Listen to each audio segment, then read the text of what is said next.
There are love stories that inspire the world. And then there are those that disturb it. This is not a tale of roses, poetry, and destiny. This is a story of silence, control, obsession, and a woman who chose to love a monster. Her name was Eva Braun. His name was Adolf Hitler.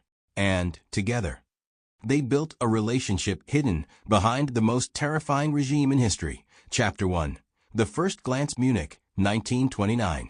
Eva Braun is just 17 years old.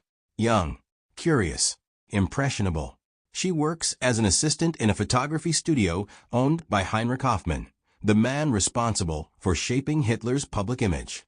And then, he walks in, not yet the dictator the world would fear, but already radiating something strange. Authority, intensity, a kind of hypnotic presence. He notices her, not because she's extraordinary, but because she's available. And for Hitler, availability meant control. Chapter 2, a secret arrangement from the beginning. This wasn't a normal relationship. Hitler crafted an image, a man married to Germany itself. A leader with no personal distractions. Women adored him from afar. That was useful. But Eva? She was hidden. No public appearances. No acknowledgement. No identity beyond the shadows. She became a secret. And yet, she accepted it. Why? Because proximity to power can feel like love. Chapter 3, Obsession and Neglect. Let's be honest. Hitler was not a romantic partner in any conventional sense. He was distant, cold, self-absorbed. Eva waited. Endlessly. Days, weeks, sometimes months, without attention. And when he returned, it wasn't affection she received, it was access. Access to his world, his approval, his rare, controlled moments of warmth. That was enough to keep her hooked. Chapter 4. The Dark Dynamics. This relationship wasn't built on equality. It was built on imbalance. Hitler dictated everything. How she behaved, what she wore, who she saw when she existed. Eva, in many ways, became a curated extension of his private life, like a possession carefully hidden from public view. And yet, she smiled in photographs. She filmed home videos.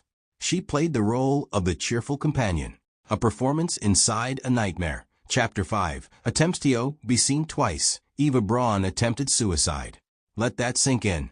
Not because of war, not because of ideology, but because she felt invisible. The first time, ignored. The second time, more serious. And suddenly, Hitler paid attention.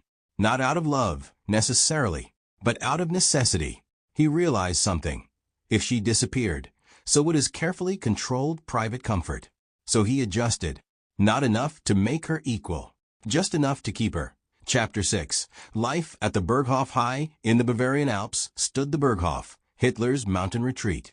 This is where Eva lived her best life. Luxury, isolation, illusion. Here, she wasn't just the hidden woman. She was the hostess of a bizarre inner circle. She laughed. She sunbathed. She filmed candid moments of a man the world saw as a tyrant. In her footage, Hitler appears almost human. And that's what makes it disturbing, because outside those mountains millions suffered. Chapter 7. Willful ignorance, one of the most debated questions. Did Eva Braun know? The answer isn't simple. She wasn't in military briefings. She wasn't shaping policy. But she wasn't blind either. She chose distance. She chose not to ask, because asking would destroy the fantasy. And Eva lived for that fantasy. Chapter 8. The love that never was. Let's strip away the myth. Was this love? Or was it dependency? Power imbalance? Emotional manipulation? Hitler never married her until the very end. Never acknowledged her publicly. Never gave her the status she quietly craved. And yet, she remained loyal to the point of death. That's not a fairy tale. That's psychological entrapment. Chapter 9. The Final Days. Berlin, 1945. The Third Reich is collapsing. The Soviet army is closing in. Everything is falling apart. And Eva Braun makes a choice that defines her forever. She goes to him. Not to escape. Not to survive. But to join him. Chapter 10. Marriage in the Bunker. April 29, 1945. in a bunker beneath a ruined city. Eva Braun finally becomes Eva Hitler, after years of secrecy. She gets her title for less than 40 hours. Think about that. A lifetime of waiting. For a day and a half of recognition. Chapter 11. The Yendi, April 30th, 1945. They sit together. The world above them is collapsing. And in that final moment, Eva takes cyanide. Hitler follows. Their story ends not in triumph, but in destruction.